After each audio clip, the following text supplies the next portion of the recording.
Ayun na, mali. Sabi niya na mali daw yung ginawa niya. Ang punto de vista natin, nakita natin na ganun talaga yung asal niya. Isinabihan lang niya umihingi ka ng sorry. Kunyari para magbait-baitan ka kasi syempre hindi naman maganda. Binabash ka ng tao, naka-off na yung comment section mo, putang ina ka eh. Ha? Eric Sylvester, ikaw putang ina ka? Kung matapang kang hinayupak ka, dahil pinangalanan kang tumanggap ng mali-malitang gago ka. Kaya 'di ba, sabi ni Senator Alan Cayetano noon nung nagdi-debate during that nagdi-debate was it yung nagkaroon ng motion ba? Basta during that session nila na sinasabi ni Senator Alan Cayetano, natatakot ka ba kasi baka mapangalanan ka? Umama sa kaputahan 'yan. Pero never ako na-recruit ng League of Filipino Students and nung mga grupo ng mga NPA. Sigaw kayo ng sigaw, pero ngayon, kitang-kita ninyo ng inyong mga mata na ito ang martial law na hindi nyo na-experience nung tayo ay wala pa sa mundo. Right? 1972, wala pa ako nun. Simula nung dineclare ang martial law. Yung iba sa inyo, yung mga magulang nyo, naranasan na nagkukwento, pero tahimik pa rin kayo. Bakit? Dahil ba kayo ay naduduwag? Dahil ba kayo ay walang paninindigan? O gusto nyo lang mabuhay sa kasinungalingan? Ngayon, ako mga kababayan, umaapila ako sa inyo, nananawagan ako sa inyong lahat na paulit-ulit nyo itong i-post, gumawa po kayo ng quote cards. Ito na kung sino yung mga pinangalanan na nakatanggap ng maleta. Kung pwede nyo balikan yung hearing para makuha nyo eksaktong detalye, gumawa kayo ng quote card, vloggers ka man or just an ordinary citizen, kailangan nating tulungan ang inyong buhay dyan sa Pilipinas. Higit sa lahat, ang inyong sitwasyon dahil ang tunay na magnanakaw ay ang mga kongresista, mga cabinet secretaries o mga bangag. Kasi ngayon, tinitignan ko ang galawan ng mga media, lahat sila halos pinagtatakpan. Ayaw nilang i-highlight yung mga pinangalanan ng Brave 18 katulad ni Eric Sylvester Tulfo na nakatanggap ng mali-maleta na syempre i-deny niya yan. Katulad ni Amina Pangandaman, tinatakpan to ng media ng Department of Agriculture Secretary Francis Chu Laurel. Si Tito Tutasen, okay? Si Tito Soto, na kung saan mga kababayan ay talagang kasabwat yan ni Lisa Tanas. Bigla ko lang naalala, okay? Kasi 'di ba alam niyo naman na dati kami nag-uusap ni Lisa Tanas. Naalala ko ngayong moment na ito, hanapin natin yung kanyang message sa akin. Buhay pa kasi, nasa WhatsApp kami nagme-message. Alright? Okay. Okay, ang pangalan niya ay, ayan, sino ba to? Okay, ayan, Ayan, Louis Liza Tanas. Ayan, buhay pa yung putang ina. Ayan, ayan siya. Bakit ko to bigla ko naalala yung moment na ito. Nung 2021, mga kababayan, ito ayan, titigan ko yung message, nakita nyo gumagalaw, Okay. So, nung 2021, okay, bigla ko itong naalala ngayon lang, because nasambit ko na to sa inyo. Noong lumalaban pa kami sa electoral protest ni Bangag, ni Marcos Jr., laban kay Laylay, okay, kay Lenny Lugaw o Laylay, na ngayon magkaalyado na sila. Sinanto sa akin ni Satanas. Okay, sabi ko pa nga dito. Ito. January, ito pala, sinend sa akin ni Satanas. January 28, 2021. Tignan nyo yung data. January 28, 2021. Okay? Yung message dito, screen grab or screenshot galing sa kanilang group chat. Okay? Ayan yung kanilang group chat, Tekis. Ayan, nakita mo, Tekis. Alam nyo na yan, Tekis. Ang pangalan si Arifa, Bettina Bonget. Kasama si Bangag dyan. Pero ang message ko dyan si Satanas. Yung screenshot niya, ang sabi niya, okay, ayan, please share. I think ito siya. May sinasabi siya diyan, please share. Okay? Pero ang importante diyan, ito kasama pa yung Leo Querubin. Okay? Will do. Sabi ni Leo Querubin, will do. I-share daw. Pinapashare ni Satanas yung mga kaputahan ni Bangag during that time. Tapos nag-message yung Jeff D. Nasaan na yung Jeff D na yan ngayon? Ang sabi ni Jeff D, "Hi team, I already told Tito Sen that Comelec gave an ultimatum for Feb 15." Kita niyo yan? Tito Sen. Tito Sen si Tuta Sen. Sabi pa nung Jeff D, last week sa aming convo, he was saying help from cause-oriented groups is welcome / needed. I think he thinks we're losing the media debates. Ha ha ha. Okay, sabi niya, with Comelec leading the argument that it is more costly and that they don't have enough time to implement it. They're talking about the electoral protest. Ngayon, ang sabi ni Lisa Tanas sa akin, ito message sa akin. This is what Tito Sen said about the hybrid election. Atin-atin lang to ha. Ayan. Nakata niyo? Galing po yan kay Lisa Tanas Marcos. So, na-realize ko na itong message na ito, although nabanggit ko na ito, na talagang ever since tinutulungan ni Tuta Sen si Lisa Tanas. At napag-alaman ko kanina, may kausap ako, alam mo, sabi niya nung nandoon pa ako sa loob, nagtulong-tulong pa ako kay Satanas, wala na sa kay Satanas. Ang sinasabi ng staff ni Lisa Tanas, sabi niya hindi naman talaga si Lisa Tanas, sabi niya hindi naman talaga si Ma'am Satanas para kay Sara, kay Tito Sen. Kaya ang binoto ni Satanas during 2022 election ay si Tuta Sen, Lacson Tuta Sen, di ba? Siya yung binoto. So ngayon, ito yung ginagawa ni Satanas dati sa akin. Hindi ko man kinakausap yan, siya yung nagme-message. Ayan, di ba? Vlog. BBM Vlog. Okay? BBM Vlog, 145 Hybrid Update 2021. Nakita nyo? Yan yung mga conversation namin in the past. Okay? Sabi niya, please share with all the voters you know. Okay? Ganyan siya. Ni piso, walang kapalit. Dahil nung time na yun, nakala ko si Bangag, mga kababayan, ay isusoli ang mga ninakaw nila at gagawa ng kabutihan. Itutuloy yung build ni Pangulong Duterte. Yung pala, itutuloy niya yung pagnanakaw ng kanyang mga pamilya, ng kanyang ama, ng kanyang ina. Diba? Na ngayon ay inabswelto na ng few days ago ng Sandigan Bayan at ang PCGG ay wala na raw na no further evidence. Kaya binasura na yung kaso. Ang galing, di ba? So, ito yung martial law na makabago. Martial law 2.0 na sa kabila ng digital age, harap-harapan, wala silang pakialam kahit nakikita ng buong mundo. Ganito ka demonyo, ganito ka kapalang mukha. Kaya hindi tayo titigil hanggat hindi magising ang pangkalahatan. So, ayan, no, sabi niya, there are 20 days left for Congress to pass the hybrid election. The hybrid election law. Otherwise, we'll stuck with smart magic, sabi niya, again in 2022. Nakita niyo? But ang totoo, dahil yun na nga, dahil hindi nga na-proclaim si Bangag bilang isang vice president nung laban niya kay Leni Hitad, 'di ba? So ang ginawa ni pangalan nito, ni Lisa Tanas at ni Bangag ay nakipagsabuatan na lang sa Smartmatic. At sabi ko nga, pag inalaw tayo na ipakita yung meeting niya with Tambalos-Los, Bangag, at iba pang mga players, nung nag-meeting sila para dayain ng eleksyon, may picture ako niyan. Okay? Hindi pa lang tayo inaalaw ng nagbigay sa atin na ipakita. Okay? Ngayon, sabi niya pa sa akin ito, ayan. Ayan yung mga message na in the past. Okay? Ano sabi niya dyan? February 4, 2021, just wanted to give you a heads up that I won't be using WhatsApp beginning Monday 8 February 2021. Instead, I'll be using Telegram. If you have Telegram, please look for Lam5492. That's my username. And send me a message so I can include you in my contact list. Okay, hi there. Ayun, May 15. Tiyan mo, hindi naman ako sumasagot. Nakita mo?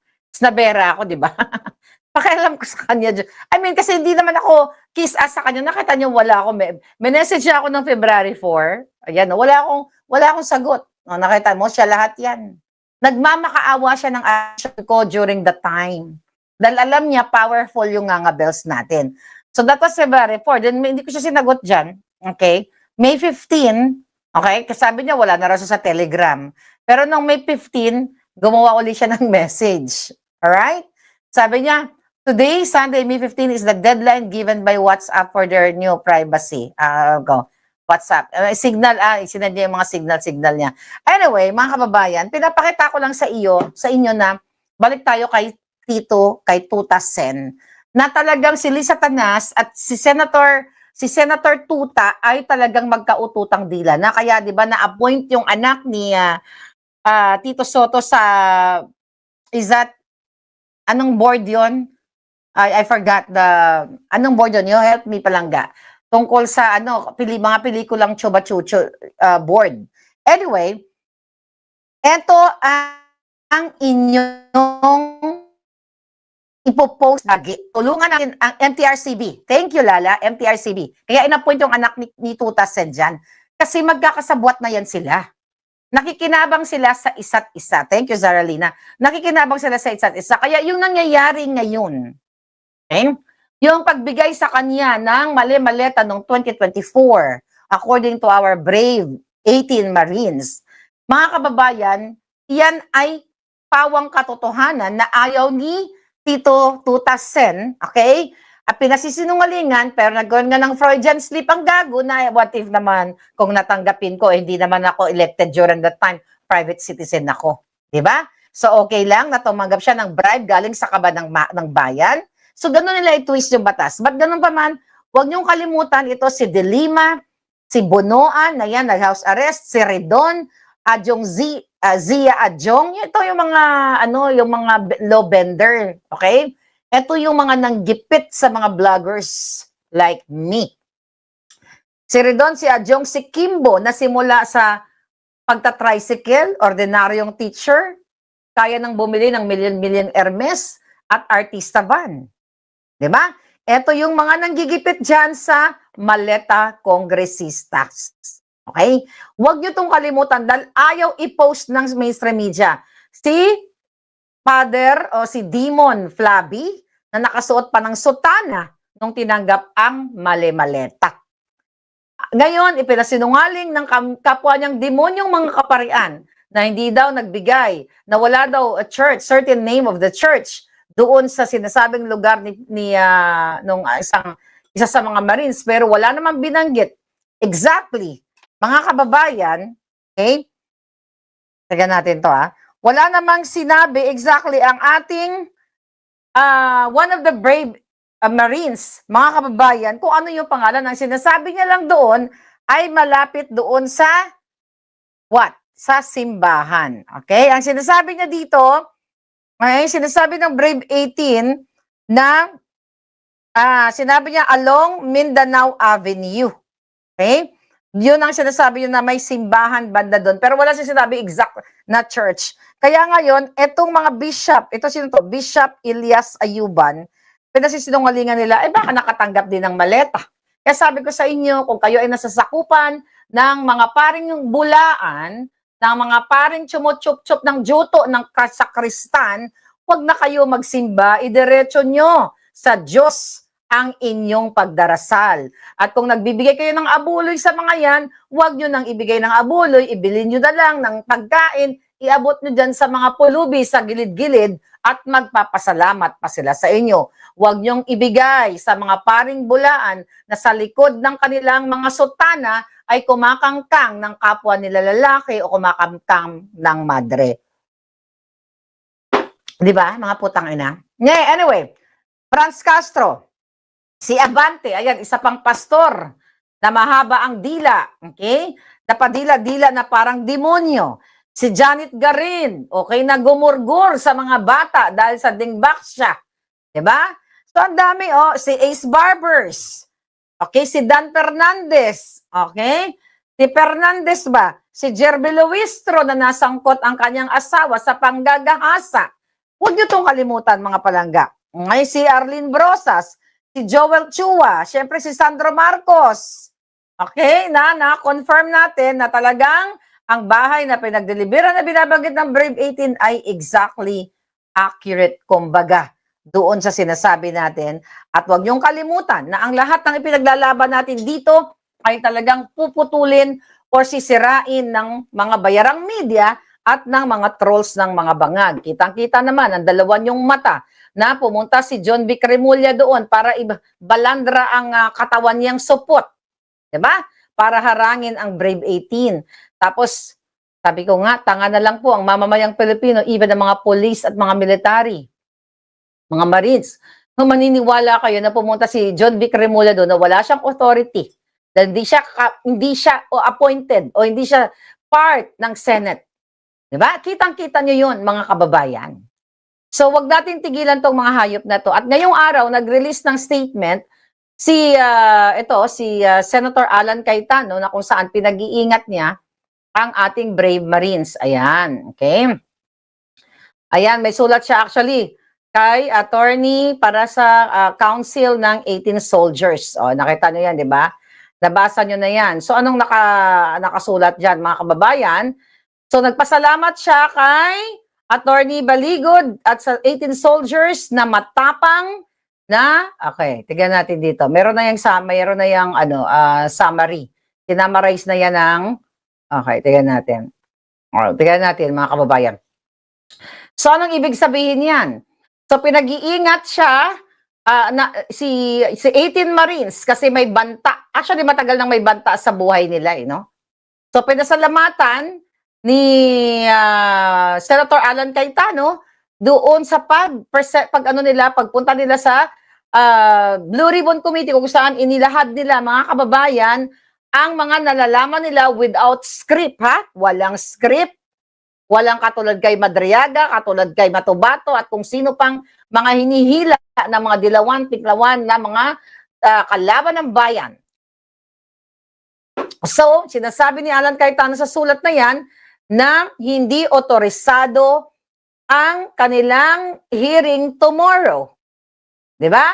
Ng mga fake ulaga senators na pang-aagaw, pagpa-power grab sa legitimate na president or legitimate originally 13, okay, na mga senador, dahil kung papakinggan ninyo talaga, kung gagamitin ninyo yung utak ninyo at huwag kayong makinig sa mga lawyer na pulpul na mga nakatanggap ng maleta, nakalagay naman talaga sa konstitusyon na hindi ka pwedeng pumalit ng Senate President or Acting President nang wala ka sa 13.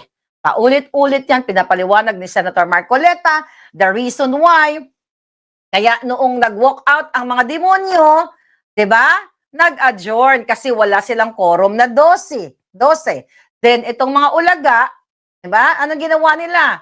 Nagpalit sila dahil nag-change, binakante nila ang lahat ng mga chairmanship ng committee, at ang ginawa nila, legal daw sila, dahil 12 daw sila, dahil yung isa nakakulong na, yung isa nakakulong na, si Jinggoy, wala, ganyan. So, alam na natin yan. Excuse me, nilalapastanganan nila, excuse me, nagbe-burp, okay?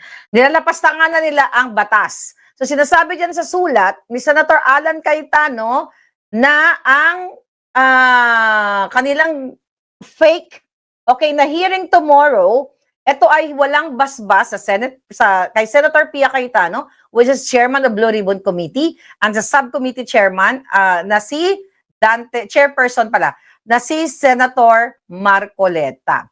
So sinasabi diyan sa sulat na yan, na yung mga invitation na yan, make sure na ito ay galing kay Senator Pia Cayetano, kay Senator Marcoleta, o sa committee secretariat. So ngayon, ang sinasabi ni Senate President Alan Cayetano na pinag-iingat niya, okay, ang ating Brave 18, at make sure na ang mga invitation ay mayroong authority galing nga sa the real chairman like Pia Cayetano. So ngayon, mga palangga, nililiwanag niya dyan sa kanyang sulat na walang what? Di ba? Walang pahintulot o walang basbas, okay, ng legal o totoong chairperson, okay? Kasi hindi sila mabibigyan ng protection dahil dudukutin yan sila or papatayin. Di ba, ano nga sabi ng mga putang ina nila ni Eric Sylvester? Mamaya na tayo dun sa kanyang sorry na, hindi naman bukal sa loob at ito ay drama-drama lang. So sinasabi dito sa sulat, mga kababayan, na kailangan proteksyonan ang mga testigo, i-respeto ang tamang proseso at hanapin natin ang katotohanan, sabi diyan ni Senator Alan Cayetano. Now, anong pwede mangyari? In the past few days, nung lumabas ang Brave 18 Marines, ang ating mga sundalo, nataranta ang mga ulaga, ang mga magnanakaw, ang mga kidnapper, ang mga hoarder at smuggler sa Malacanang. Di ba? Nataranta sila, kaya gumawa sila ng eksena na kahit 12 lang sila, o may quorum na kami, kahit labag sa batas at gumagamit sila ng jurisprudence, yun nga, Avellino versus Cuenco, na ipinaliwanag na yan ng ating mga magagaling na abogado na hindi pwedeng ipareho. Dahil ang isa doon ay nasa Amerika. And the 2015 na quorum, na 12 lang din sila, kasi 12, mga apat doon na senador ay wala sa Pilipinas, wala sa jurisdiction ng Pilipinas. Kaya yun ay okay. Now, mga kababayan, so utos ni Bangag, di ba? Sabi ko nga sa inyo kagabi, simultaneous. Yung pag-a-approve ng Integrated Bar of the Philippines at ang sinasabi ni Bangag, ni Clarissa Taratara, ino-honor namin yung bagong acting president, yun yung legal. Okay, sinasabi na to, yung ganitong lawyer, sinasabi niya na ganito. Yung apat na dating president, na si, Baboy Drilon, di ba? Yung mga buhaya. Si Drilon, sino ba yung apat na yon? Si Zubiri, okay? Si, ano ba nagsalita? Si Soto, si Quezon. Si Kiko. No, si Coco Pimentel. Lagi ko sinasabing Kiko kasi naisip ko lagi Jonggoy. Yes, Coco Pimentel. And now, mga kababayan, ulit-ulitin natin. Sabi nga ni Senator Marcoleta, kahit sabihin pa ng pinaka-powerful na tao, hari o reyna o sino mang Poncio Pilato, na okay kayo, good kayo. Para sa akin, okay kayo. Anong susundin mo? Pati si Gordon na Julul. Okay? Anong susundin mo? Hindi porket sinabi ng isang makapangyarihang tao, lalabagin mo ang batas? Sabi ko nga, ibasura nyo na yan, sunugin nyo na yung Constitution kung ayaw nyo sumunod. At you go back sa Stone Age, barbaric, para istonin nyo na lang. You know what I mean? Istonin nyo na lang yung mga demonyo. Diba? Sabi ko nga, kung sinong pinakamalakas, yun ang magwawagi sa labanan. Kasi, talagang grabe, harap-harapan. Ito na yung martial law na hindi natin na-witness, na sobra-sobra pa. Na ang mga kasabwat, mga taong gobyerno. Wala nang konstitusyon sa kanila. Ini-inculcate nila sa utak ng tao, binabago nila yung perception nyo. Through trolls, and through doon mga putang inang mga lawyers, na hindi naman nag-a-agree ang lahat ng mga lawyers sa buong Pilipinas. At kasasabwatin pa nila ang Civil Service Commission. Lahat sasabutin nila, pati mga simbahan. O bumaba ka na, Alan, kapit-tuko ka. Putang ina nila, sino ang kapit-tuko? Nung nagkaroon ng 13 at nahalal si Alan Cayetano, bakit hindi nila irespeto yun? Kasi nga, planado na nila, takot na takot sila na alabas yung sino ang tunay na mastermind at may plano talaga silang i-impeach si Inday Sara at may plano sila na bawasan at ang mga majority originally ikulong, takutin para pababain ang numero para magkuha nila yung 2/3 na nare-require ng batas which is 16.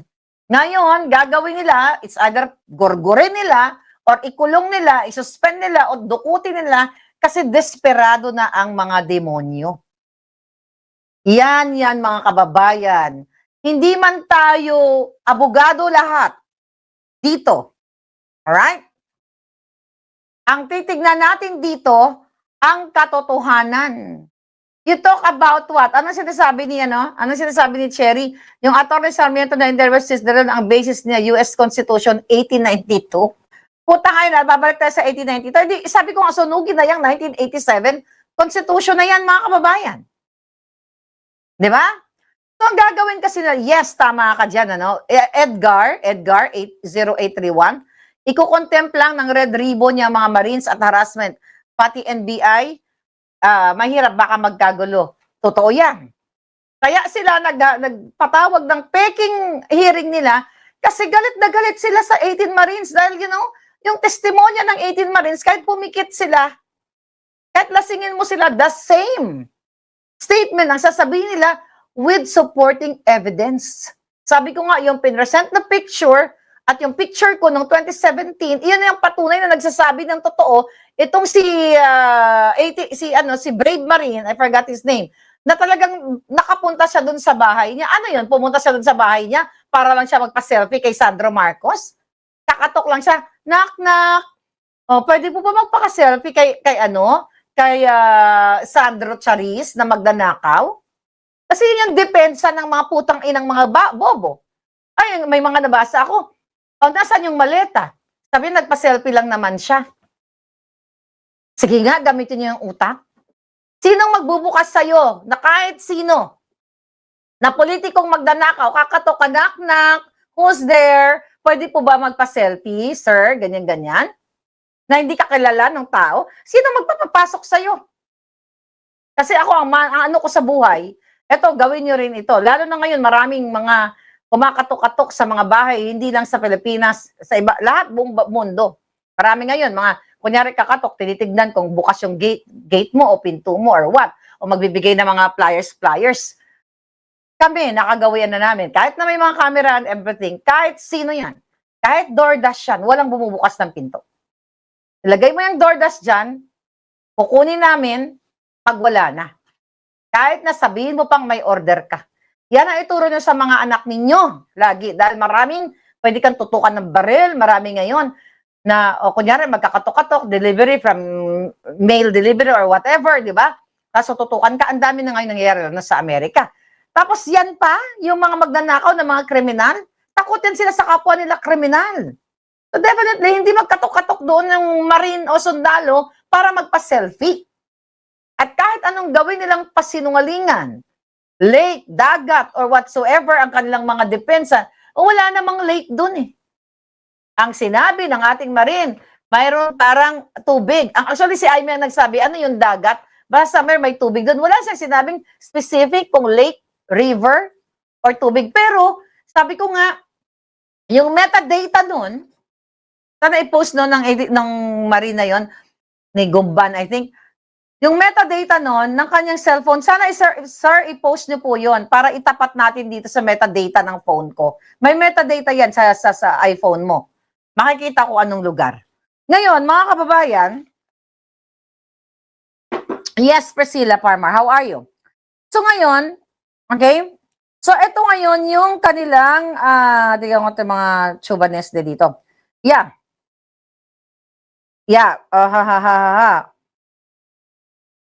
So ngayon, ito ngayon ang kanilang, dahil nakita na natin eh. Kaya sabi ko nga, nakita na natin, narinig natin.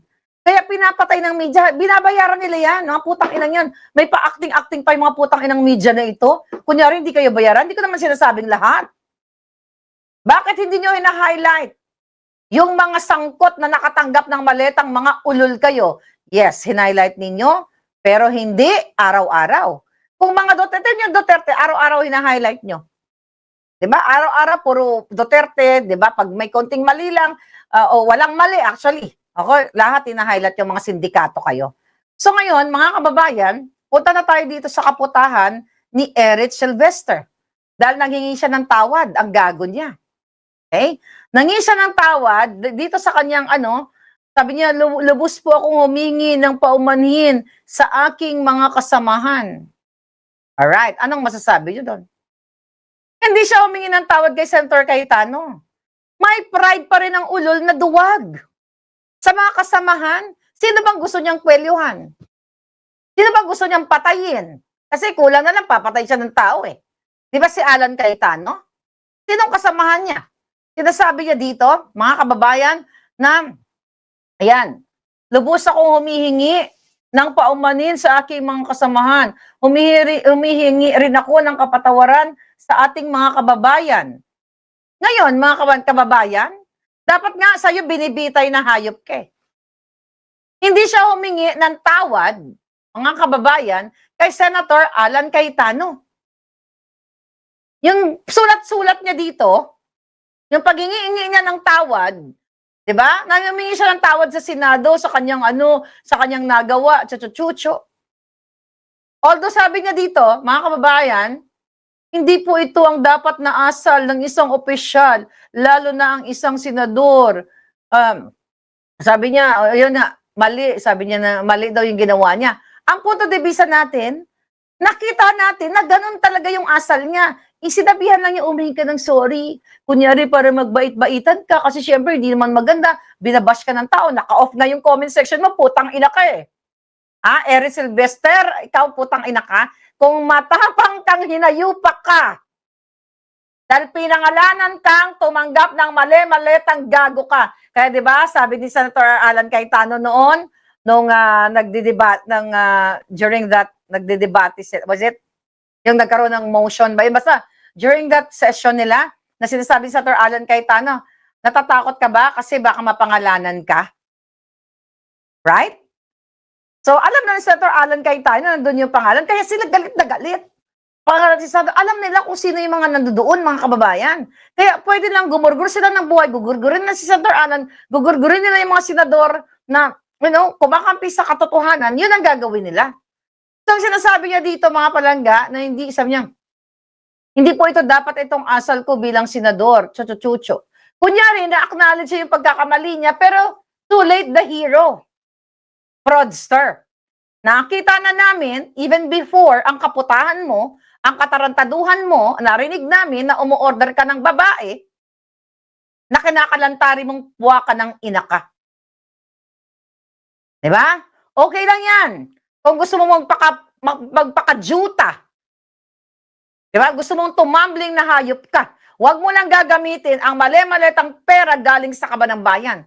Kung gusto niyo magpakasarap sa kalaswaan, it's your choice. Kung gusto mo magpakabalahura, wala kaming pakialam. The problem, simula pa lang, mamaya, babalikan ko, yung inappoint ka ni Bangag, Amerikano kang putang ina ka. Ginamit mo. Okay? Ginamit mo, binaboy mo ang taong bayan. Tapos sabi pa niya dito, mga kapalaga, dala po yun ng bugso ng damdamin, na sa hangarin, sabi niya, na wag nang maantala ang trabaho para sa bayan. Utang ina, dala daw ng bugso. So magbuhiro siya. Kasi kaya siya nakapagsalita ng kukwelyuhan na si Senator Alan Cayetano dahil wag daw niya, hindi daw maantala ang trabaho sa bayan. Sabi nga ni Senator Alan Cayetano, ano ginawa niyo? Nagpasa ba kayo ng batas doon? Nag-deliberate ba kayo? Di ba hindi? Anong para sa bayan ang kaputahan mo? Eric the fraudster? Yeah, akala nila sisindakan nila si Senator Alan Cayetano. So yun, mga kababayan, yung mga sinasabi niya na paantala para trabaho daw sa bayan, bullshit.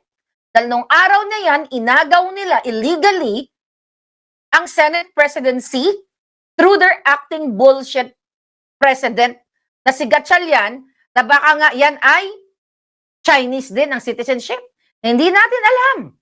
Maraming Chinese businessmen sa atin sa Pilipinas, even dyan sila pinanganak, ay hindi sila nag-acquire ng Philippine citizenship. Dapat nga halungkatin pa record yan.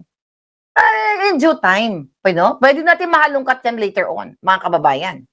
So ngayon, ang sinasabi dito, ito pa sinasabi ni Eric Sylvester, at yung mga paawa niya, nagkamali ako sa, ano sabi niya? Okay. Okay, anong sinabi ng Judas na ito? Wala. Okay, sabi ng Judas. Okay. Ang sabi niya dito, dapat na wala. Teka, ito yata. Teka lang, mga kababayan. Sabi ng Jutang Ginemes. Sabi ng Jutang Ginemes na naka-block ang kanyang comment section dahil takot na takot ang yawa sa rant ng taong bayan. Okay? Sabi niya, hindi po ito dapat ang opisyal. Sabi niya, hindi po ito ang dapat na asal ng opisyal, lalo na ng isang senador. Ang mga salitang iyon, bagaman hindi nararapat sa harap ng publiko, ay dala ng bugso ng damdamin sa hangarin na wag nang maantala. Ang trabaho para sa bayan. Ulitin ko, julul! Sabi niya, gayon pa man, ito ay mali pa rin. Humingi rin ako ng kapatawaran sa ating mga kababayan dahil sa mga nagdaang hidwaan. Natapos ang sesyon ng hindi umuusad ang mahalagang batas. O, di ba? Parang ang dating sila dahil ang sinisisi sila Senator Alan Cayetano, yung the real majority ones, di ba? Dahil sa kanila ay naantala. So ito hindi panghihingi ng tawad.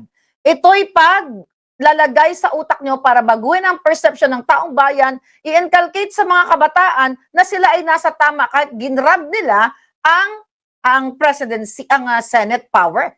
Sabi niya, nang dahil sa bangayan, naging paralisado ang ating mandato, putang ina mo ka.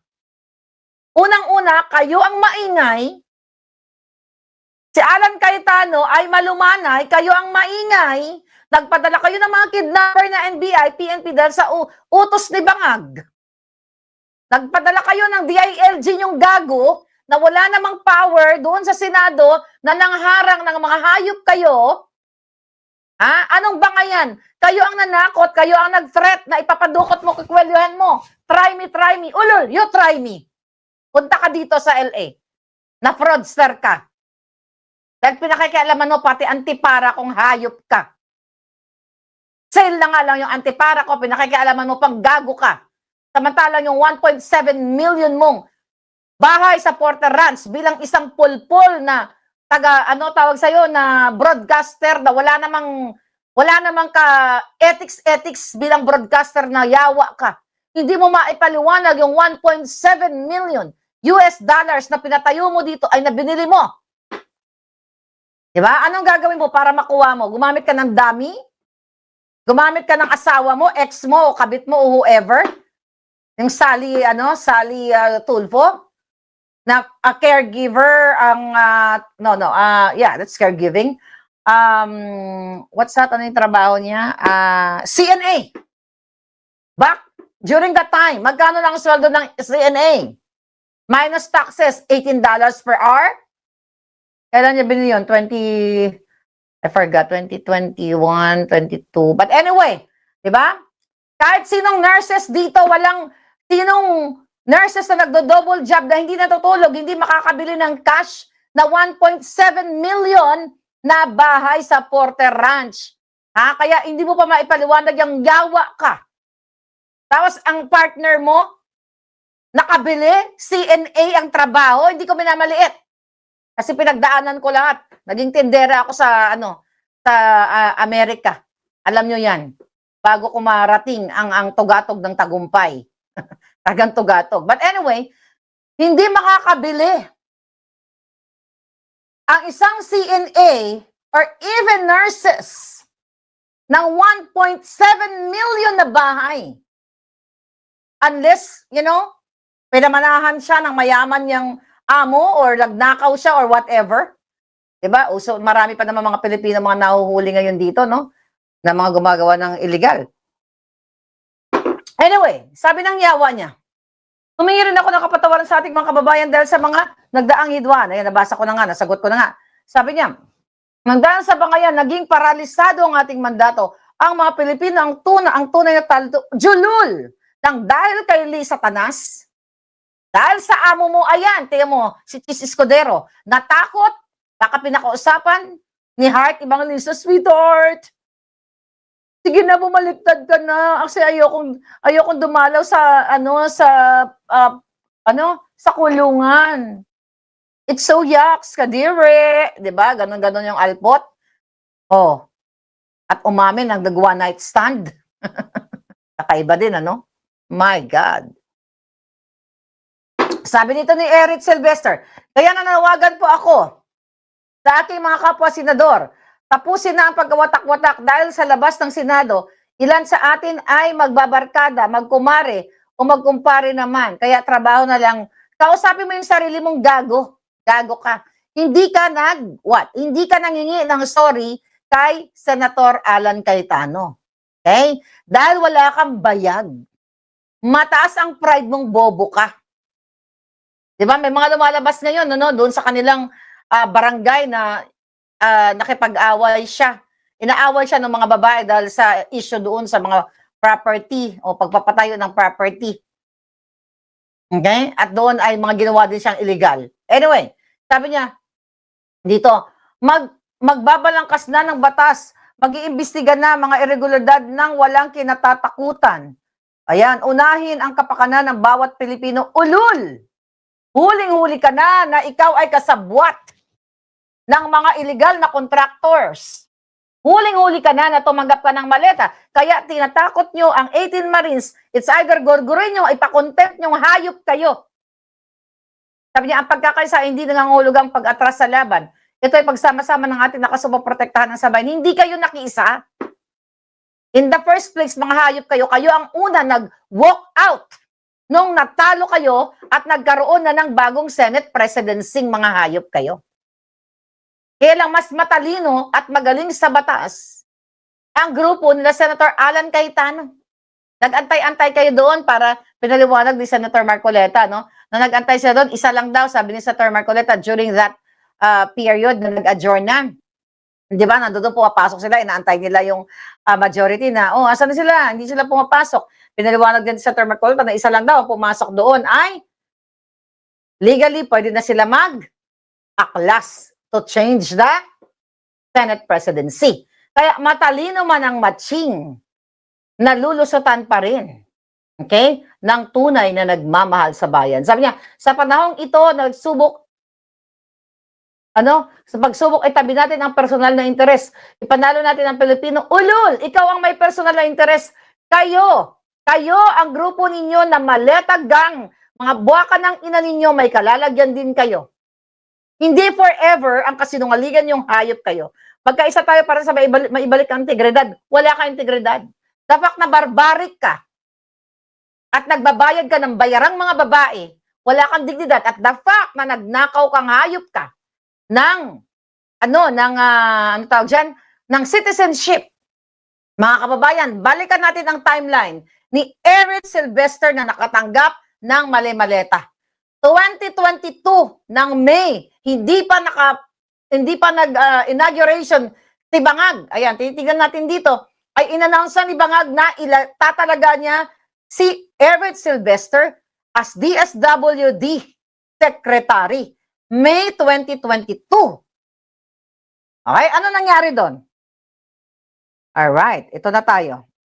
Okay? Ano nangyari doon, mga kababayan? May, tandaan nyo. May 2022, sabi ni Bangag, DSWD ka. Pero lingid sa kaalaman ng taong bayan, si Eric Sylvester or Erwin Teshiba Tulfo, siya pa ay may hawak na US passport at Social Security. Na-explain na natin yan, pero uulitin natin. Lingid sa kaalaman nyo, mga kababayan, okay, nag-iisip na si Eris, naku, paano ko kaya ito lulusutan?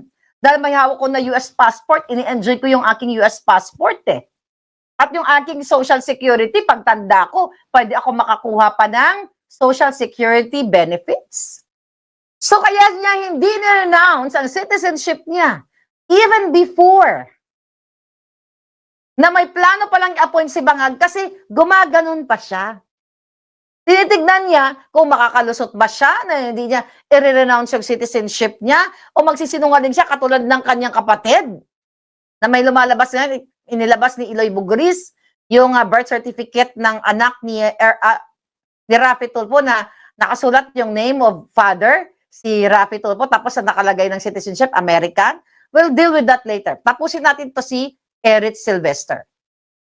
Okay, May. Mga kababayan, ito ipapakita ko sa inyo, itong documents uli. May, alright. So, okay ha? May, sabi ni Bangag, o ikaw, DSWD ka na, secretary. So, dahil naguguluhan si Eric Sylvester, hindi niya alam, kasi hindi, kailangan ay ma-confirm siya sa commission on appointment. So, ang nangyari, mga kababayan, pumunta si Eric Sylvester sa US Embassy. Hindi natin papakita ang buong document kasi i-report niya to. Okay? Alam ko yung kaputahan yan. Okay? Ito lang, putol-putol. Okay? Ayan. Ayan. Pinakita ko na to dati sa inyo. US Embassy, may logo ba? Okay, saan yung logo ng US Embassy? Ito. Ayan. Pinapaliwanag ko lang sa'yo. Ayan, US Embassy. At ito ay talagang dokumentado. Ang sabi ng Embassy of the United States of America, Manila, Philippines. The following items were received from Mr. Erwin Teshiba Tulfo on June 27, 2025. Take note. Ito'y bago mag-inaugurate si Bangag 3 days before. Dahil in-appoint siya, mga kababayan, kailangan niyang isoli, sabi dito, one US passport number 56 under the name of Erich Sylvester Tulfo. Kaya ako yan pinangalanan na Tulfo. Yan yung pangalan niya, di ba? Okay? Binabasa ko lang para Then number 2, US Social Security Card number 530 under the name of Erich S. Tulfo. Meron siyang signature. Ayan, putulin na natin signature niya. Okay? So ngayon, mga kababayan, tandaan nyo, May, in-appoint siya, sinabi sa radyo, sa TV, sa social media, in-appoint na si Sylvester. Umiikot siguro yung tumbong niya, ano gagawin ko? Paano kayo tatago ng Amerikano ko? Di ba? May ganon. So ang nangyari dyan, mga kababayan, that was June 27. Then, noong June 30, yun na nga, nag-start na siya mag-drama-drama sa DSWD. Nang kapalpakan naman ang kanyang ginawa. So, mga kababayan, noong October 11, which is the second document, okay, where's that second document? Okay, here's the second document. Okay, June 27. Ito. Still June. Okay, here we go. Okay. So, mga kapalangga, noong October 11, 2022, ito na yung sinasabi ko, October 11, 2022,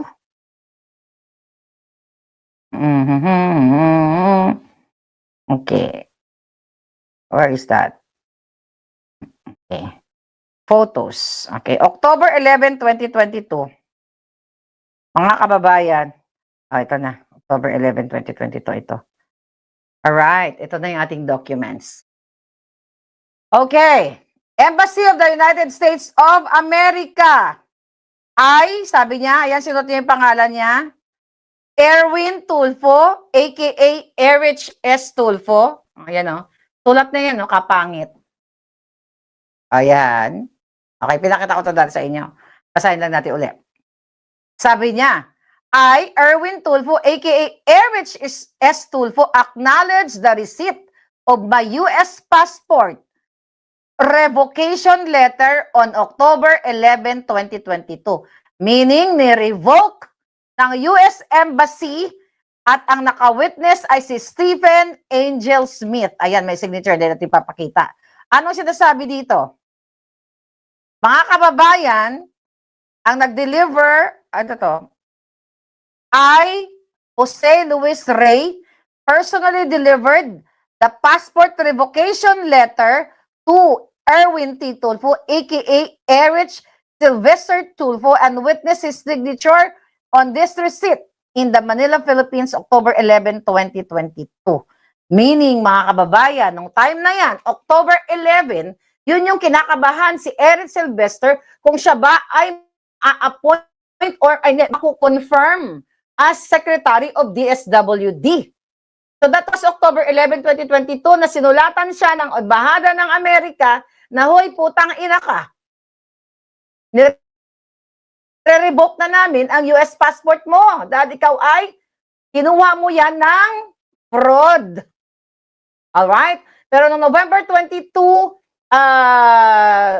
sa commission ng appointment, mga kababayan, na doon, pinag-usapan doon, I think doon si Senator Marcoleta during that time, ang tungkol sa kanyang US citizenship, na siya isang Amerikano, at mga libel conviction niya. And another thing, mga kababayan, kaya hindi siya na-confirm doon. Alright? Tapos noong December 15, na-bypass siya doon. December 15, na-bypass uli yung kanyang appointment. Alright? Doon sa commission ng appointment. Kaya ang nangyari dyan, mga kababayan, noong December 27, nag-end na yung kanyang career as DSW Secretary. Kaya ang ginawa ng COMELEC, ni Tambalos Dos, tinulungan siya. Okay? Na what? Para ma-proclaim as representative sa Axis Party list. Nakita nyo na? Ito yung timeline.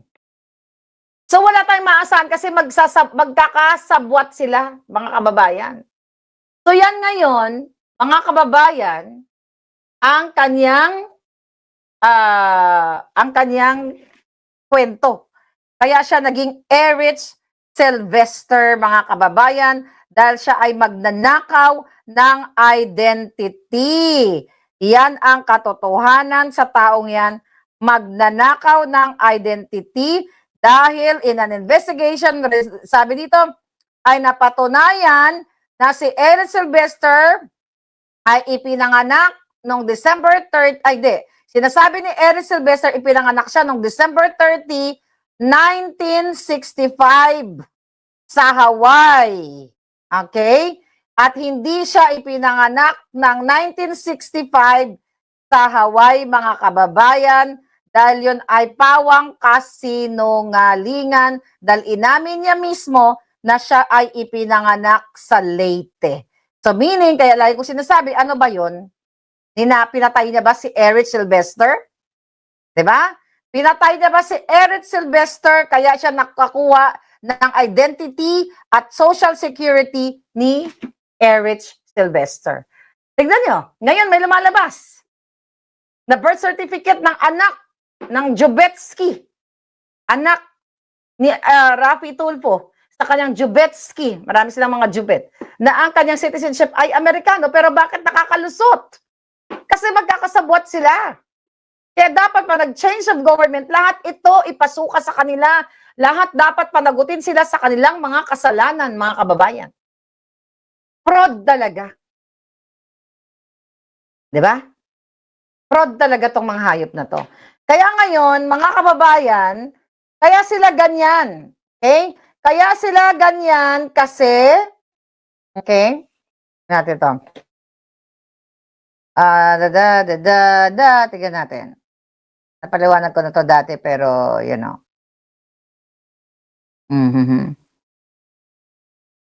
Yep. Yeah, binawian siya ng passport, kaya hindi siya na-appoint. Kasi nga, questionable ang kanyang citizenship. Alam mo, marami pa dyan eh. Marami pa dyan sa Kongreso. Okay, marami pa dyan sa Kongreso na pwede sila ay Amerikano, mga kababayan. Pwede silang Amerikano at sila ay ginagamit nila yung kapangyarihan para sa kanilang personal na agenda. Kasi ganito yan. Siyempre nga naman, pag blue passport ka, di ba? Ang laki talaga ng tip ng what do you call it, ng ginhawa sa buhay. Parang katulad ni yung asawa ni Tony Gonzaga. US citizen yan. At ipinanganak dito sa Los Angeles County. Di ba? Inappoint din ni Bangag. Ang daming treason, ang daming kabulastugan, ang daming nilabag ni Bangag na nag-a-appoint ng mga Amerikano. Diba ano nangyari sa asawa ni Tony Gonzaga? Ako rin ang bumoljak niyan. Born here, in-appoint as advisor. Diba tinanggal later on, piso lang daw ang sweldo. Pero ngayon, parang may produce na pelikula. Diba? Kaya siya kumuha ng pera, no? Imagine mo, piso lang yung sweldo, tapos nagkaroon ng multi-million. So, tignan natin. So, ang dami nilang nilabag na batas. Kukwento ko ulit sa inyo. Hindi naman this is reality, no? Kasi nga sinasabi ng mga ulaga, ng mga bagag, kaya si Marlica, maingay lang yan. Kasi hindi in-appoint ni Lisa Tanas. Hindi po ako qualified. Hindi ko gagawin ang ginawa ni Erich Sylvester na magpapanggap, okay, na Filipino, technically, mga kababayan, pero hindi naman. Di ba sinabi ko na sa inyo? Nung ako'y umuwi, nung 2018, and even 2020, alam ba tatagal siya 2022? Like 1st January of 2021, that was pandemic. Inoferan pa rin ako if I'm willing to work under Duterte's administration. 3 beses. Hindi ko yun tinanggap. Bakit? Kasi hindi ako qualified, hindi ako pwede magsinungaling sa taong bayan na ako ay, kailangan ko pati ng, pag appointee ka, you don't need residency kasi hindi naman elected, no? Right?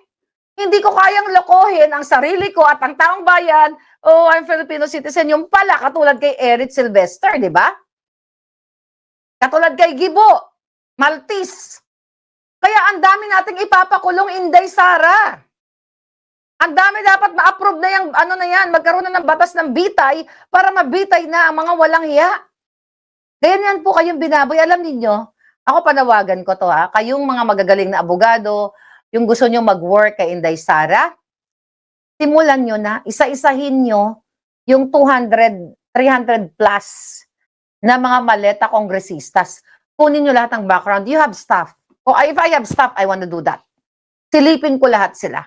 Like Grace po, yes. Pati nga mga anak ni Grace po, born in the US. Isa pa yung mga yan. Nag-renounce ba sila ng citizenship nila? Ang dami nating ipapakulong dyan. Mga kababayan, binababoy talaga ang Pilipinas. Kaya sabi ko, it's better sakupin ko na lang kayo, sakupin kayo ng China. At least meron pa kayong equal footing, equal, opportunity, benefits. Kasi ngayon, ang nagbebenepisyo lang, mga kababayan, ay ang mga kawatan sa gobyerno. Kawawa talaga kayo dyan, Rosie from Cebu. Yes, ni Casio Pineda. Ang ibang ilan-ilan yan, maraming mga Amerikano. Sila, ay not really Amerikano, no? Maraming mga dual citizenship, may citizenship sa iba. Kaya si Eric Sylvester, hindi niya kaagad na-renounce ang kanyang citizenship na hindi niya, actually it's not a renunciation eh. Binawi sa kanya. Hindi pala nag-renounce. Sinuli niya yung passport niya kasi alam niya na hindi siya si Eric Sylvester. Sabi ko, ginorgor ba niya? So ngayon, dadaan siya sa commission ng on appointment. So bakit, ulitin ko, bakit kaagad kung gusto mo palang maglingkod sa bayan, gusto mo pa ba na manatili sa Pilipinas, bakit mo hindi, inamin na ikaw ay nagnakaw ng identity? Kasi para may fallback siya. Diba? Kung sakaling magka-leche-leche ang karir niya sa Pilipinas, kung ano man, babalik siya sa Amerika. I-enjoy niya ang benepisyong ng pagiging fraudster niya. I-enjoy niya ang social security, ang perks, traveling with blue passport. Yun. Kaya ikaw putang ina ka, hinahamon kita, ako maghamon sa iyong supot ka. Ikaw, magpaliwanag kang gago ka, at ang kapatid mong mga mahihilig kayo sa laman. Diba? Hindi na kayo makontento sa 1, 2, 3, 4. Ilang laman? Magkano ba per kilo ng mga bilat ng mga yan? Yung gatsalyan daw, parehong, sabi ni Palangga, yung gatsalyan daw, parehong Chinese ang magulang, sabi ni BCC. Isa pa yan. I hope kayo dyan, kayo dyan, Senator Alan Cayetano, kayong mga magagaling na abogado, tulungan nyo ang ating majority. Halongkatin nyo lahat yan. Although ngayon, medyo mahirap ang laban natin, dahil ang mga nakaupo, mga demonyo. But, hindi sila forever dyan. Magtrabaho na kayo ngayon pa lang. Inaatasan kayo ni Maharlika. You lawyers, good lawyers. Palangkasin nyo na, himayin nyo na kung ano mga violate nito, katulad ni Gatchalian. Paano niya nakuha ang citizenship niya kung siya ba ay Filipino? Kasi nababayaran lahat, di ba? Dinistrong car. If I have the money and the power, kayo, aatasan ko kayo. Na mga lawyers, babayaran ko kayo isa-isa. Ito trabaho mo. Hanapin mo to si Gatchalian. Ito trabaho mo, ito trabaho mo. But you do that for the people. Hindi yun na kailangan na bayad kay Maharlika. Wala naman akong babayad sa inyo. Wala naman akong pera. You help our kababayan expose these foreigners na namumuno at kumukulimbat ng pera niyo as ng taxpayers. Kawawa talaga kayo, mga kababayan. Kawawa ang ating mga palangga. So gawin nyo na yan. Tulungan nyo si Inday Sara para isalansan nyo yung mga, lagay nyo lahat yan. Email lang yan. Lahat ng mga nakakakilala sa mga kongresistang, maleta kongresista na mga may ibang citizenship. Kasi may kaibigan niya na kinuwentuhan, kamag-anak, okay? Tumulong kayo para pag nag-change of government tayo, bibitayin natin silang lahat, right? Under the table, ang mga buhayang foreigners, sabi ni Kat Kane. Excuse me. Yes. So we have to help. You have to help your country. 'Di ba? Ayan yung mali. Ayan si Erich, si Rap Tulpo, ayan, you know, na mahilig sa laman, napapaligiran ng laman. Magkano ba per kilo ng ano ngayon?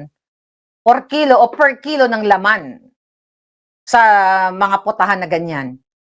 250,000 tip pa lang? Ha? Yes, Ferizida Bendalo. Ayan, halongkatin ninyo. Paano ko nga ba halongkatin? Well, you know, may means kayo dyan. Kayo yung mga magagaling na abogado, pinag-aralan nyo yan eh. Diba? Ako, kung marami lang akong time, gagawin. But I don't have time for them na halongkatin ko yan. I'm busy during daytime. Pastime ko lang to eh. Yung pagmumura sa mga putang ina, pastime ko lang to mga palangga. Sabi ni Virginia, palangginging, Virginia Nogochi, thank you, Marlica, for your courage to open the eyes of the Filipino people. Yes, sure, palangga. Greg, sana by the way, nakapalo na ba kayo kay palangga? Maharlika Boljakan. May mga nababasa ako, Miss Marlica, tagad na kitang hinahanap. Namimiss ko na yung bunganga bells mo. So, ibig sabihin, naka-block ako, di ba? So, ayan, mag-follow na kayo, you know, yung crawler natin, pagapang-gapang dyan.